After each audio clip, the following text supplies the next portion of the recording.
Oke, kita mulai untuk pelajaran pagi ini ya, untuk melanjutkan yang kemarin. Jadi sekarang kita lanjut ke proses pemurnian gas. Untuk proses pemurnian gas, proses pemurnian gas itu ada beberapa tahap. Yang mana untuk yang awalnya dia adalah dari raw gas, kemudian dia akan masuk ke separasi, kemudian purifikasi dan fraksinasi. Jadi di separasi ini adalah proses pemisahan. Biasanya kalau purifikasi ini, separasi ini lebih pemisahan antara fase gas dan fase liquid. Kemudian untuk purifikasi itu berarti dia memurnikan. Kemudian untuk fraksinasi di sini, untuk fraksinasi dia adalah memisahkan berdasarkan titik-titik. Sebenarnya fraksinasi itu sama dengan distilasi. Untuk proses fraksinasinya. Kemudian di sini untuk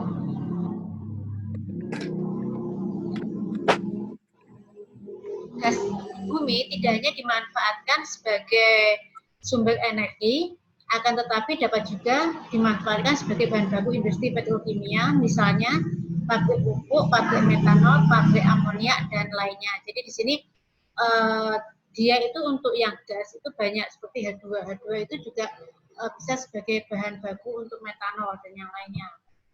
Kemudian apabila jarak antara sumber gas dengan industri pemakaian relatif dekat, maka gas dikirimkan melalui pipa. Akan tetapi apabila jarak terlalu jauh, pembangunan pipa sebagai sarana transportasi gas akan sangat tidak ekonomis sehingga dipakai tanker. Jadi sebenarnya untuk pemilihan transportasinya itu berdasarkan jaraknya. Jadi nanti ketika kalian mendesain sebuah pabrik atau mendesain sebuah kilang, biasanya akan dihitung. Misal ketika kalian sumber gasnya itu dihitung jika dia menggunakan pipa, apakah dia lebih menguntungkan dibanding dengan tanker. Tapi kan biasanya kalau kita membangun pabrik atau kilang itu biasanya akan diusahakan dekat dengan sumbernya atau sumurnya. Seperti di Bojonegoro itu ada pembangunan Jambaran Tiwung Biru, itu baru saja dimulai tahun ini, itu juga pembangunan kilangnya didekatkan dengan sumber dari gasnya. Jadi biasanya tetap penggunaan secara pipa itu jauh lebih menguntungkan dibanding dengan penggunaan tanker, karena kalau tanker kan harus dikompres dan yang lain-lainnya. Kalau pipa kan hanya dialirkan, kemudian ada valve-nya di situ.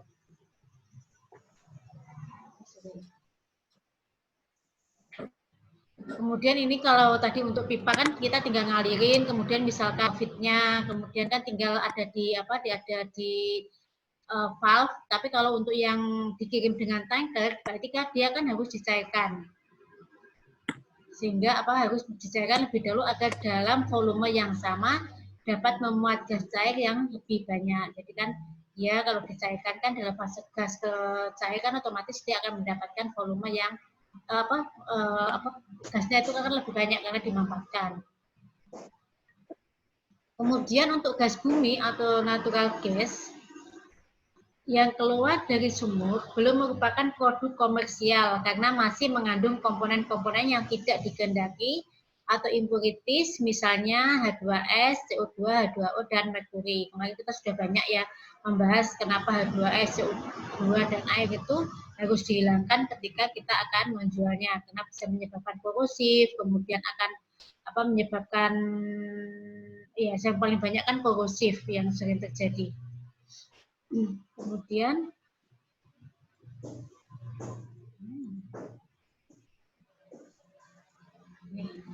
keberadaan impurities tersebut tidak dikehendaki karena dapat menyebabkan kesulitan operasional dan menurunkan heating value dari gas. Heating value tadi apa kemarin sudah kita bahas? Heating value tadi yang tahu? Nilai panas. Nilai panas dari gas, karena kalau terlalu banyak dia akan menurunkan nilai panasnya. Jadi misal salah satunya kan ketika kemarin kita bicara masalah furnace, pembakaran kan juga, kenapa sih kita tidak boleh menambahkan udara berlebih, karena kan takutnya heating value-nya akan turun karena terlalu banyak gas gas udara yang terikut. Untuk memperoleh gas yang memenuhi syarat yang ditentukan oleh calon pembeli gas atau pihak lain, maka gas bumi harus diproses terlebih dahulu untuk menurunkan kandungan impurities sampai pada batas-batas tertentu. Jadi di sini biasanya untuk setiap customer atau konsumen itu biasanya mempunyai spesifikasi yang berbeda untuk sales gasnya. Tapi tetap karena untuk H2S, CO2, H2O itu maksimal yang kemudian secara keseluruhan kemudian untuk pemisahan impurities dari gas, berarti nanti ada acid gas removal dan yang lainnya. Kemudian dibutuhkan antara didinginkan atau dipanaskan, ya. Ada penekanan di proses atau di ekspansi. Kemudian ada pemisahan di distilasi. Itu kalian mungkin sudah pernah tahu ya. Kalau distilasi itu adalah pemisahan berdasarkan kayak didih. Yang paling gampang itu kalau proses distilasi itu ya proses pemisahan etanol air itu paling gampang. Untuk yang suhu lebih tinggi dia akan menguap lebih dulu. Kemudian untuk suhu yang lebih mempunyai suhu yang lebih rendah dia akan menguap terlebih dahulu. Kemudian untuk komponen yang mempunyai suhu lebih tinggi dia akan menguap lebih lama. Makanya kalau yang titik didihnya rendah biasanya dia akan menjadi gas terlebih dahulu kemudian diuapkan ke atas. Untuk yang mempunyai titik didih yang lebih tinggi dia akan tetap dalam fase liquid yang dipisahkan dalam di bawah, biasanya seperti itu untuk prosesnya. Nanti kalau ada yang nggak bisa, maksud saya kalau ada yang kurang paham bisa ditanyakan ya. Suara saya jelas kan? Bisa didengar kan? Iya jelas Ibu. Oke. Kemudian untuk jenis proses di lapangan gas, jadi kalau satu komposisi setiap kilang di setiap lokasi, kemudian di setiap lapisan tanah ya, di lapisan tanah di mana sumur itu berada itu kan dia mempunyai komposisi berbeda karena mempunyai komposisi gas olahan yang ada di lapangan gas. Di lapangan setiap lokasi itu tergantung oleh pertama gas yang diinginkan, jadi nanti itu tergantung dari customer yang diinginkan. Kemudian yang kedua posisi untuk komposisinya kan macam-macam, ada yang satu ada lain kan berbasis pemisahannya. Tiga impurities yang ada yang bisa membedakan kan misalkan itu mempunyai kandungan H2S tinggi sedangkan CO2-nya nggak ada, akan berbeda prosesnya. Yang mempunyai soket gas itu pasti juga prosesnya akan berbeda. Ini akan mempengaruhi dari proses gas itu akan ada 5, penyerapan gas asam atau gas removal, kemudian yang 2 proses pengeringan gas, proses pengeringan prosesnya itu adalah akan dilakukan hilang untuk mengambil H2O yang ada atau uap air yang ada di kemudian harus setelah purifikasi dia akan dilakukan pencairan karena kan kalau di proses fraksi pemisahan itu kan tetap dia harus dalam fase liquid. Ketika fraksinasi kan dalam fase liquid, makanya sebelum masuk ke kolom fraksinasi dia harus dicairkan terlebih dahulu supaya feednya sudah dalam fase cair, kemudian di situ akan terjadi proses pemisahan komponen gasnya. Itu untuk proses lengkapnya. Tadi kan kembali lagi tadi setiap sumur itu akan mempunyai proses pemisahan yang proses gas yang berbeda-beda. Tapi untuk lengkapnya biasanya ada 5 proses ini yang akan dilakukan. Itu untuk yang lengkap. Kemudian yang pertama kita mulai untuk yang proses penyerapan gas alam atau acid gas removal. Jadi di sini adalah untuk acid gas removalnya. Di sini adalah untuk natural gas yang kandungan gas CO2 dan CO2-nya, kemudian H2S-nya tinggi. Kan kalau CO2 dan H2S-nya tinggi itu berarti kan tetap harus diturunkan. Dia tetap kita mengacu pada berapa banyak konsumen yang mensyaratkan ambang batas dari nilai-nilai tersebut. Karena di sini sudah kita bahas kalau CO2 itu dapat menurunkan nilai kalor atau heating value-nya bila bereaksi dengan air akan membentuk asam yang bersifat korosif. Kalau H2S kan kita kemarin sudah bahas banyak ya, kalau dia itu dia juga beracun. Kalau dalam nilai yang banyak akan menimbulkan bau yang tidak sedap walaupun merkaptan atau H2S ini biasanya juga dipakai untuk tambahan pada odoran atau pembaru. Ada apa? Ada maksudnya ketika ada kayak LPG, kemudian digas untuk transportasi dan yang untuk pengepakan gas, dia bisa kita mendeteksi dia tidak boleh melampaui ambang batas yang diperbolehkan. CO2 dan 2S batas-batasnya untuk CO2 maksimal belum ditempel misalkan SCFD berarti 3%-nya dari kemudian di sini akan batasnya itu maksimal 4 ppm. Kalau lebih dari itu jelas dia tidak boleh selain pasti menyebabkan korosif, tapi juga akan selain itu juga akan menimbulkan dampak terhadap lingkungan. Kemudian gimana sih menghilangkan dari dikontakkan dengan jadi dia untuk bisa menghilangkan atau meremoval H2S maupun CO2 ini ada dua metodenya. Pertama adalah proses adsorpsi, yang kedua adalah proses absorpsi. Sebenarnya dia untuk dua-duanya itu ada proses penyerapan. Jadi kalau untuk adsorpsi itu berarti pakai D ya. Itu berarti dia menggunakan media untuk penyerapnya adalah dalam bentuk padatan. Kalau absorpsi, dia medianya adalah dalam bentuk liquid atau cairan. Kalau untuk adsorpsi itu contoh paling gampang adalah silika gel. Silika gel itu atau apa? Kalau kita biasanya beli sepatu itu kan kalau di dalamnya kayak ada silika ya, silikan atau apa yang kecil-kecil itu proses penyerapan dengan menggunakan adsorpsi untuk menyerap uap air yang ada di sekitar kotak box sepatu itu biasanya. Kalau absorpsi nanti kita dikontakkan dengan media liquid sehingga cairan impuritisnya itu keserap oleh liquidnya, sedangkan untuk yang gasnya itu akan terlepas. Itu caranya untuk penyerap. Kemudian untuk sifat-sifat zat penyerap yang penting bersifat mudah dilihat. Kenapa? Sehingga dia mempunyai kemampuan yang tinggi. Sehingga ketika kemampuan untuk menyerap yang tinggi, otomatis kan misalkan kita sekali proses itu bisa sekali pengontakan dengan suatu kolom itu diharapkan batas maksimal CO2 dan H2S-nya itu sudah terpenuhi. Tuh. Kemudian mudah diregenerasi. Mudah diregenerasi ini maksudnya ketika menggunakan aplikasi media untuk melepaskan CO2 dan H2S sehingga atau media itu maksudnya mudah diregenerasi. Jadi untuk proses penyerapan itu sendiri itu sebenarnya ada dua, yaitu yang pertama adalah secara fisika dan secara kimia. Kalau secara berarti dia hanya mengenalika, itu berarti ketika dia menyerap, dia akan lebih mudah untuk melepaskan kembali. Ketika dia sudah terjadi reaksi, otomatis untuk proses pelepasannya kembali itu akan memang pasti bisa di proses fisika akan cenderung lebih menggunakan dengan proses secara fisika. Kemudian ini adalah untuk absorpsi dengan menggunakan media padat. Absorpsi dia proses yang digunakan itu adalah menggunakan larutan diamea untuk gas removal. Kemudian untuk yang absorpsi biasanya pakai PSA. Itu yang untuk proses absorpsi. Di sini senyawa amin terdiri dari komposisi nitrogen dan hidrokarbon, sehingga nitrogen dan HC.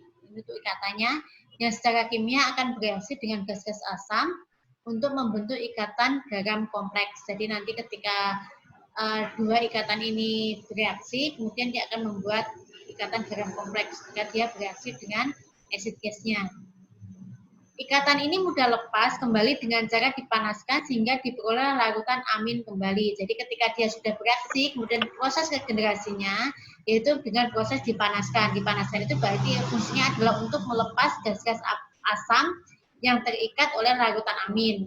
Setelah terlepas, berarti kan gas asamnya nanti akan dilepas ke atas, kemudian entah dia akan diproses lagi untuk H2S. Biasanya kalau dalam dalam kadar yang tinggi kan kita nggak mungkin tetap ketika kita misalnya H2S-nya sampai berapa? Kalau 35% itu kan nggak mungkin kita langsung flare. Karena walaupun kita flare, pasti nanti efek lingkungannya juga akan berpengaruh. Jadi biasanya kalau sudah dengan kadar yang tinggi seperti itu, mau nggak mau, walaupun itu ekonomis tidak ekonomis, biasanya sulfurnya akan diolah menjadi sulfur padat itu sulfur, pelet-pelet sulfur itu yang kecil-kecil itu. Karena kan sebenarnya kalau sulfur itu kan salah satu bahan make up wajah itu kan biasanya pakai sulfur juga. Karena kan dia bisa untuk menghilangkan jerawat atau apa-apa itu. Tapi kan tetap ketika dia kandungan sulfurnya kan tetap harus dengan kemurnian yang tinggi juga ketika kita menggunakan untuk kulit. Karena kalau enggak ada impuritas yang lain itu juga bisa berbahaya, menyebabkan iritasi dan yang lainnya.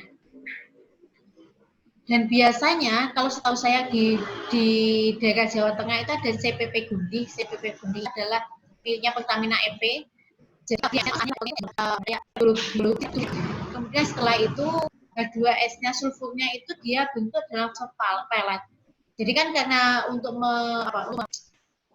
mengurangi kadar H2S ini kan memang dijual tidak laku pun mereka mau biayai keperluan. Jadi untuk biaya transportasinya itu karena banyak dan tidak laku terjual, ya akhirnya mau nggak mau mereka supaya tidak terlalu banyak, akhirnya walaupun transportasinya harus mereka yang biayai itu mereka lakukan juga supaya tidak ada teguran dari lingkungan itu biasanya akan seperti itu.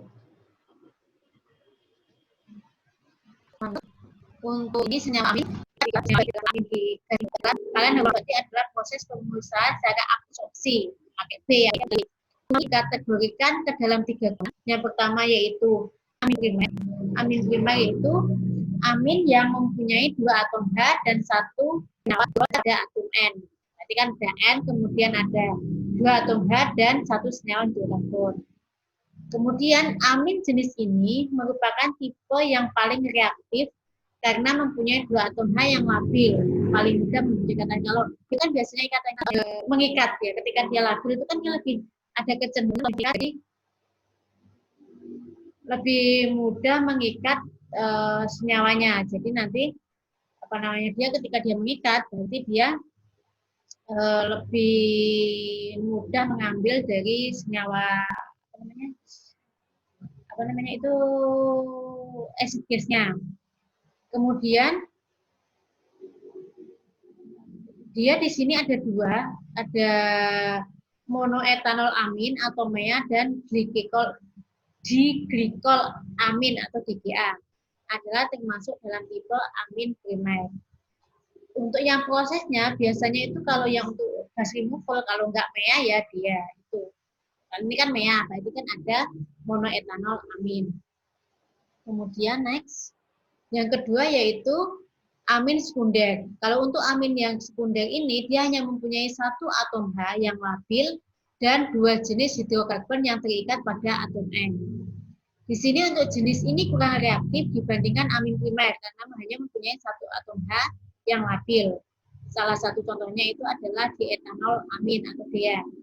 Kemudian yang kedua adalah diisopropanol amin atau DIPA adalah termasuk dalam tipe amin sekunder. Itu amin primer dan amin sekundernya. Kemudian untuk yang ketiga yaitu amin tersier, dia di sini mempunyai senyawa hidrokarbon yang terikat pada atom N. Kalau tadi kan kalau untuk yang primer itu punya 2 atom H, untuk primer, sekunder itu mempunyai 1 atom H. Untuk yang tersier di sini dia hanya mempunyai 3 atom hidrokarbon terikat pada atom N. Tipe ini paling tidak reaktif karena tidak mempunyai 1 pun atom H yang labil. Salah satu contohnya yaitu metil dietanol amin atau MDA dan trietanol amin atau TEA. Ini adalah 2 jenis yang termasuk dalam tipe amin tersier. Ini adalah untuk contoh monoetanol amin atau MEA. Jadi di sini ada NH2 kemudian terikat oleh CH2, CH2 dan OH. Di sini umumnya diperlukan pelarut MEA sekitar 15-20% berat. Kemampuan mengikat gas asam sekitar 0,2 sampai 0,40 mol per mol amin. Jadi untuk mol amin 0,2. Kemudian untuk di glikol amin di sini untuk A, CH2, CH2O, CH2 bersama dengan MEA dan tidak dapat digunakan jika terdapat COS dalam asupan. Pelarut di GA ini atau di glikol amin ini yang digunakan yaitu sekitar sekitar 50-60% berat. Ya, DGA-nya. Untuk yang D ya, di etanol amin, di sini untuk rumus strukturnya, jadi ada NH2, kemudian ada CH2, ada 2 rangkap di situ. Kemudian biasanya digunakan untuk 25-35% berat larutan dia. Untuk kemampuan mengikatnya, dia adalah 0,35-0,65 mol per mol amin. Kemampuan mengikat dari dianya. Kemudian untuk diisopropanol amin, ini untuk rumus strukturnya nanti diingat-ingat aja, NH2 berarti di sini ada cabang OH-nya. Kemudian umumnya digunakan untuk 25-45% berat larutan HIPA. Kemudian kemampuan mengikat gas asamnya 0,35-0,65 mol per mol amin. Kemudian untuk metil dietanol amin atau MDA, kemudian di situ ada CH2, ada ikatan CH2, kemudian CH2 lagi dan OH. Kemudian umumnya dengan 40-50% berat larutan MDA dan kemampuan 1-0,1 mol per mol amin. Untuk metil dietanol amin atau MDA, saat terdapat COS, dia menggunakan apa? Jadi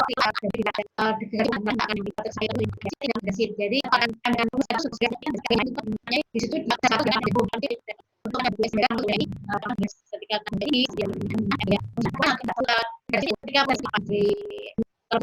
otomatis kan tidak yang kekuatan atau hilang. Kemudian untuk biaya pemakaian relatif rendah dibandingkan dengan minyak. Karena kan akhirnya ketika dia kadar penguapan rendah tidak terlalu banyak untuk make up aminnya, otomatis kan kita tidak perlu make up amin terlalu banyak, otomatis ketika make upnya tidak terlalu banyak, efeknya akhirnya akan ke biaya pemakaian dari aminnya, total cost-nya nanti akhirnya. Kemudian di sini adalah untuk mekanisme reaksi. Jadi untuk reaksinya, untuk reaksi yang terjadi ada reaksi reversibel atau bolak-balik. Jadi bisa ke kanan dan bisa ke kiri. Jadi nanti CO2 itu bisa bereaksi atau mengikat amin bisa mengikat CO2, tapi kemudian dia juga bisa terlepas lagi memisahkan antara amin dan CO2-nya. Begitu juga dengan H2S. Makanya di sini adalah salah satunya tadi kan kita bisa meregenerasi dengan cara memanaskan supaya ketika ikatan amin dan CO2 ini berikatan kemudian dipanaskan maka amin akan terpisah sendiri dan CO2 akan terpisah sendiri. Jadi, sehingga aminnya bisa kita gunakan lagi, CO2-nya kemudian bisa kita alihkan keluar, entah itu mau dibuang ke udara, diflek atau yang lainnya. Begitu juga untuk yang H2S-nya. Di sini adalah reaksi ke kanan, adalah reaksi absorpsi gas asam oleh larutan amin berlangsung di kolom absorber, namanya kan proses pemisahan dengan absorpsi di kolom absorber. Kemudian untuk yang reaksi ke kiri, berarti tadi adalah proses desorpsi, yaitu proses pelepasan gas asam oleh larutan amin berlangsung di kolom stripper atau biasanya di proses regenerasinya. Kemudian untuk reaksi ke kanan, dia berlangsung pada suhu rendah dan tekanan tinggi, sedangkan reaksi ke kiri berlangsung pada suhu tinggi dan tekanan rendah. Jadi di sini, makanya kalau untuk regenerasi dari amin tadi adalah salah satu prosesnya dengan cara dipanaskan.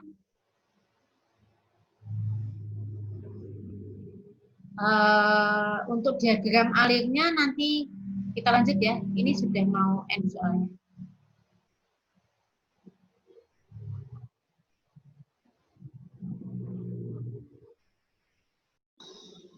Oke, kita lanjut ya untuk apa tadi? Kita lanjut untuk diagram alirnya. Jadi, diagram alirnya ini sekilas, rich amin itu berarti amin yang masih belum terkontaminasi. Ini dialihkan dari bawah kontaktor, dialihkan ke flash tank untuk menurunkan tekanan dan melepaskan sedikit gas hidrokarbon yang terikut. Kemudian, sebentar.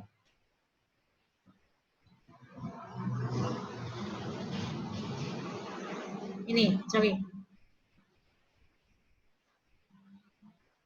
Nanti kan ada gas acid gas masuk ke kontaktor di bagian bawah sebelumnya lewat inlet scrubber untuk memisahkan zat cair yang terikut.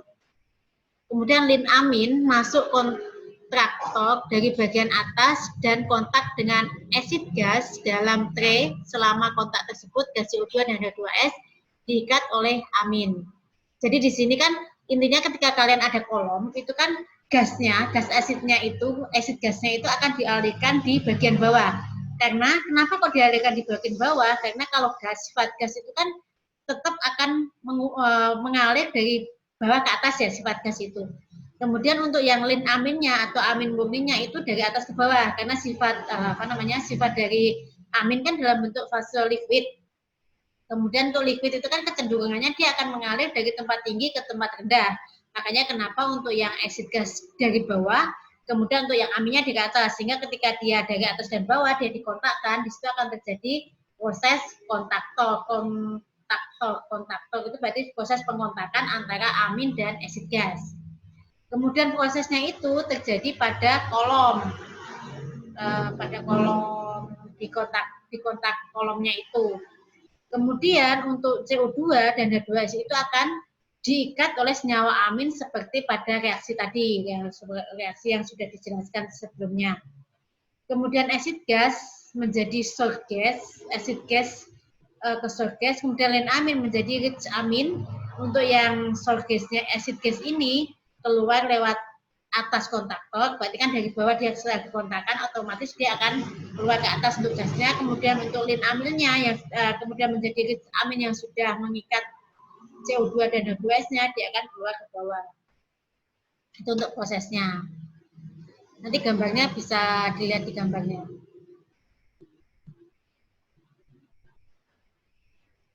Kemudian rich amin dari bawah kontaktor dialihkan ke flash tank untuk menurunkan tekanan dan melepaskan sedikit hidrokarbon yang terikut. Jadi di sini ketika rich aminnya yang dari bawah tadi dialihkan ke flash tank. Flash tank itu berarti dia supaya dia menurunkan tekanannya, kemudian setelah itu dia untuk melepaskan sedikit hidrokarbonnya. Kemudian setelah dari flash tank dia masuk ke heat exchanger. Jadi HF mungkin kalian sedikit tentang HE heat exchanger itu kan alat penukaran panas. Tadi kan alat penukaran panas, tadi kan ketika proses reaksi, ketika dia proses pengontakan itu kan dia pada suhu rendah. Kemudian untuk bisa diregenerasi,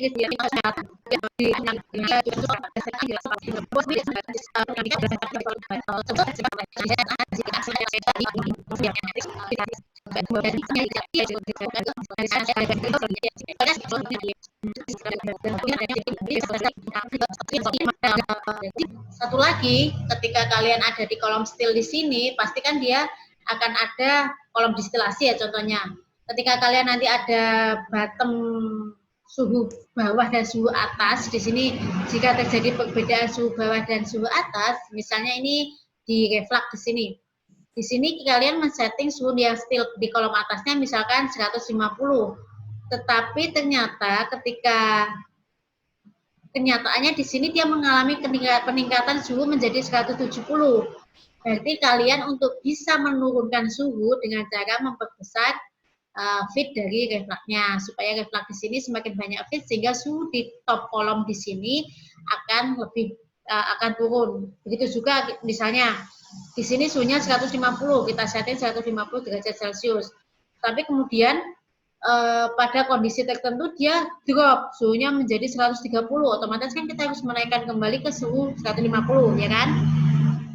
Salah satu caranya adalah dengan mengurangi feed dari reflux di sini supaya nanti ketika feednya lebih kecil otomatis kan dia panas yang dari bawah ini akan semakin banyak sehingga bisa mencapai suhu kembali normal menjadi 150.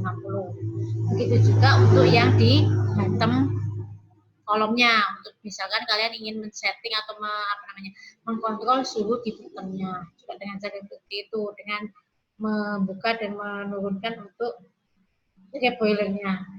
Ada pertanyaan sampai di sini? Ada pertanyaan? Kalau enggak nanti saya lanjut. Oke, kalau nggak ada saya lanjut ya untuk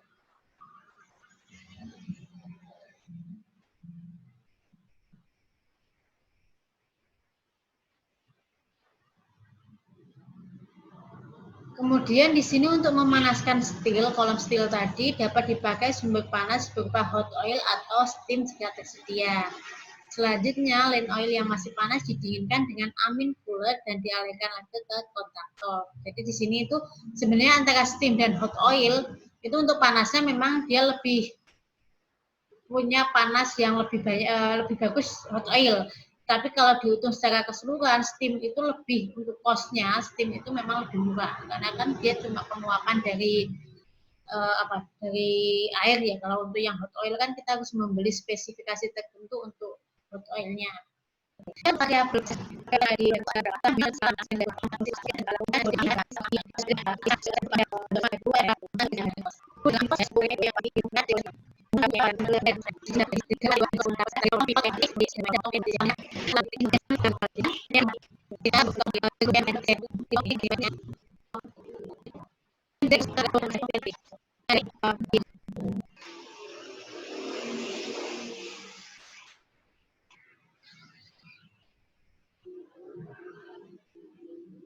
Kemudian untuk dari titik Z ini ditarik garis lurus 3 ke gas flow rate MMSCFD dan memotong pivot line 3 di titik Y. Dari konsentrasi gas CO2 dalam feed gas ditarik garis 4 ke titik Y dan memotong kecepatan sirkulasi larutan MEA yang dicari dalam satuan galon per menit atau GPM. Dalam hal MEA loading tidak diketahui, maka garis lurus 2 ditarik dari titik X ke gas flow rate yang diketahui SCFD-nya sehingga amin loading dapat diketahui yakni pada titik Z. Di sini nanti. Titik Z-nya ada yang tahu titik Z-nya di mana? SCFD-nya berarti di plot 2 loading MEA, loading di sini. Nanti ketemu adalah titiknya di MMCFD-nya di sini. Nah, ini nanti ini untuk contoh pemakaian nomogramnya. Di sini misalkan natural gas mengandung 15% CO2 masuk ke unit sweetening dengan flow rate 20 mmCFD digunakan larutan MEA 19%. Berat. Kemudian suhu larutan MEA keluar kontaktor diperkirakan 150 derajat Fahrenheit. Nah, di sini kan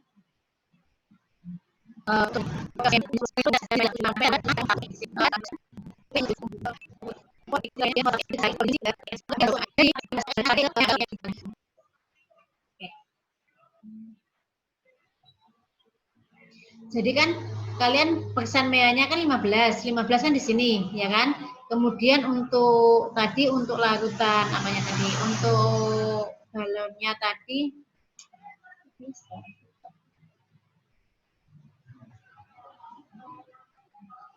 kan ditarik ke 8,2,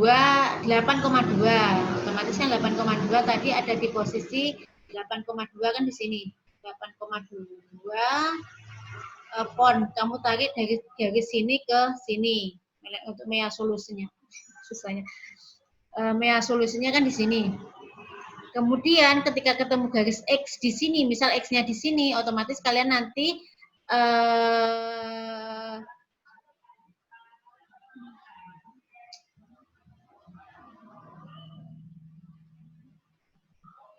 misalkan X-nya di sini, kalian garis red gini ya misalnya, terus X-nya di sini. Berarti nanti kalian masuk tarikkan lagi ke 20 mm SCFD. 20 kan di sini, berarti ke sini. Ke sini sampai ketemu 20 di sini. Oke, bisa dipahami ya ketika 20 mm CFD. Kemudian pertanyaan selanjutnya adalah bisa, kalau nggak bisa langsung dia.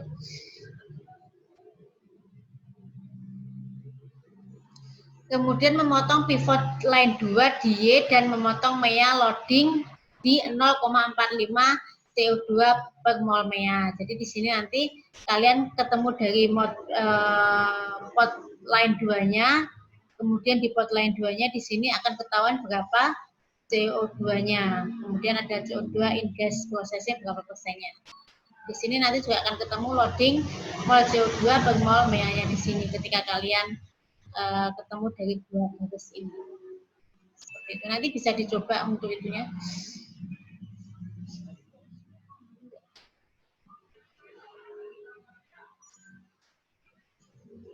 Nanti bisa di print ya, di sini agak susah untuk menjelaskan. Jadi nanti untuk memotong pivot line 2 di Y dan memotong MEA loading di 0,45 mol CO2 per mol MEA. Sebenarnya nanti mungkin harganya nggak sama-sama pas, tapi nggak apa-apa untuk dicoba. Tapi langkah-langkahnya seperti ini. Kemudian dari persen CO2 dalam feed gas 15%, tarik garis lurus ke titik Y dan memotong MEA circulation rate pada 477 GPM. Kemudian untuk loading capacity of MEA solution berarti ada 0,4 mol CO2 per mol MEA. Tadi kan kita sudah tahu untuk nilainya, untuk loadingnya 0,45 mol CO2 per mol MEA.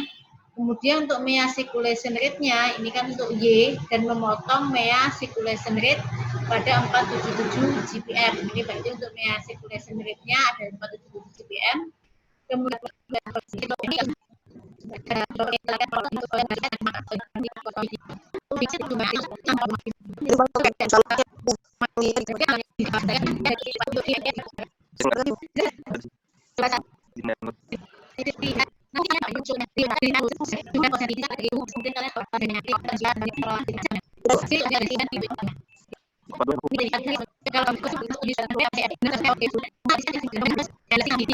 kadang ini malah stop screen. Sebentar.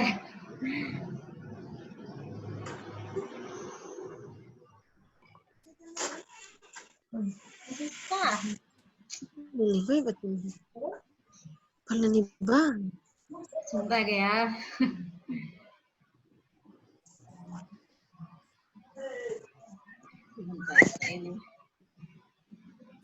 Sudah share screen ya? Ini. Masih Sudah. loading Ibu. Sudah ini. Sudah ya. Jadi kan di sini kan natural gas Diagram kan alir. 15% ya kan? 15 shortening kan intinya kalian di sini ada larutan MEA-nya 19% berat, kemudian suhu MEA-nya adalah 150. Jadi semoga nggak ya kan? Susah banget soalnya nggak tahu nih. Di sini kan nanti kalian akan ada suhunya, kemudian berapa persen MEA-nya di sini. Di sini. Jadi nanti kalian plot suhu di sini ke sini, ketemu dia adalah density-nya di sini. Seperti itu ya. Sehingga nanti ketemu berapa nilai density-nya.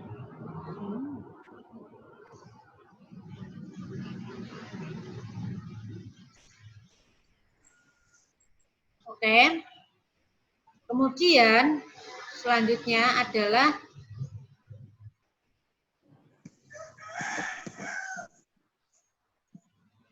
setelah kalian tahu density larutan MEA-nya kan ketemu 8,2. Kemudian selanjutnya adalah dari gambar 4.2. Kalau tadi kan gambar 4.1 kan yang di atas, yang di pojok apa ini, kiri atas ya kalau dari saya. Itu kan berarti dari gambar ini kan kita ketahui persen MEA-nya 19, kemudian density-nya 8,2 pound per gallon. Kemudian ditarik garis memotong pivot 1 di titik X. Di sini ada, jadi di sini tadi kan oke, di sini kan ini adalah persen MEA solution, kemudian di sini pound per galon. Berarti nanti kalian titiknya di sini berapa, kemudian di sini berapa, dipotongkan di titik pivot line 1, nanti ketemu titik X. Di situ sebagai titik X, misalnya di sini. Tadi berapa? 19 sama berapa tadi? Kita di sini mungkin ya, anggap aja tetap sama di sini. Kemudian ketika kalian sudah ketemu titik X-nya, Dari titik X, tarik garis lurus ke flow rate 20 mm SCFD. Jadi nanti ketika kalian di sini ada titik X,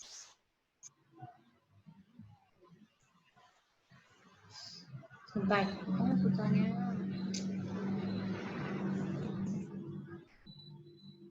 komputer saya kayaknya yang lambat. Jadi, kalian kan tadi ada 20 mm SCFD. Nah, di sini kan 20, misalkan di sini ke 20. Berarti kalian nanti dari titik X, kalian tarik ke sini sampai dia memotong 20 mm SCFD. Di sini nanti kalian akan ketemu berapa loading moles-nya itu di sini, ya kan? Ini loading mole, loading dalam loading mol CO2 per mol CO2, kemudian sudah, sebentar, langkah selanjutnya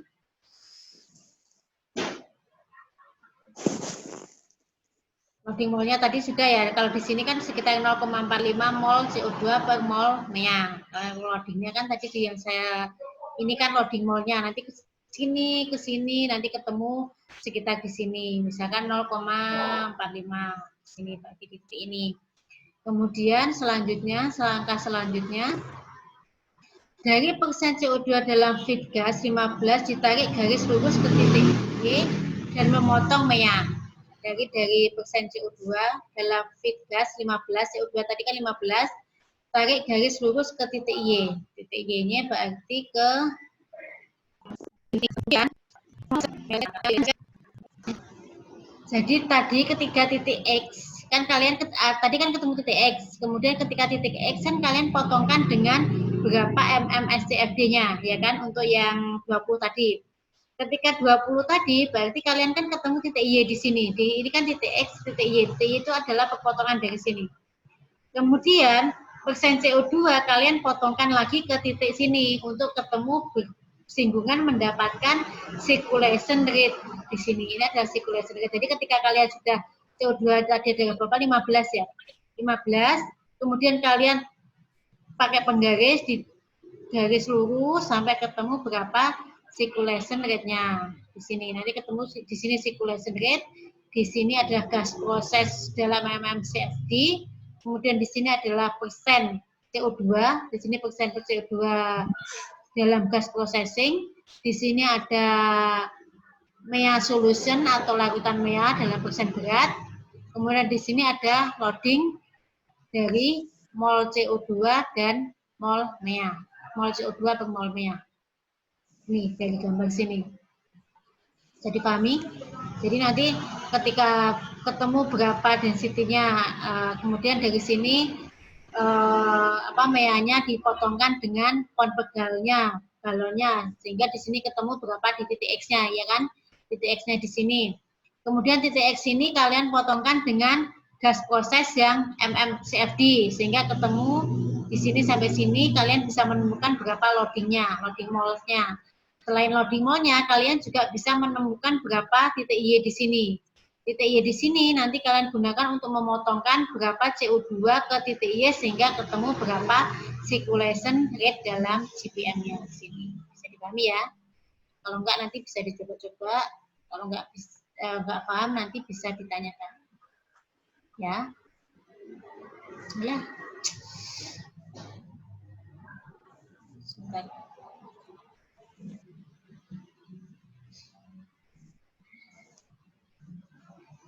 Muat banget.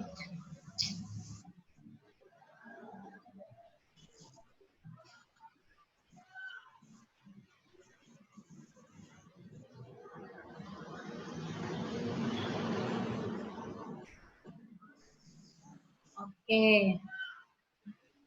Kemudian next, jadi kan tadi sudah ketemu recirculation-nya nanti 4,77. Tadi kan kita sudah tahu loading capacity of mea, yaitu 0,45 mol CO2 per mol mea. Tadi kan dari grafik kan kita sudah ketahui. Kemudian untuk mea circulation rate-nya kan ada 477 GPM, galon per menit kan, dari grafik itu juga. Jadi untuk penghitungan CO2 closed tipper, dikurangi circulation rate MEA itu adalah 477 galon per menit. Kemudian di sini kita akan mengubah dalam bentuk galon per menit menjadi berapa pon mol MEA per menit. Sehingga di sini dalam 577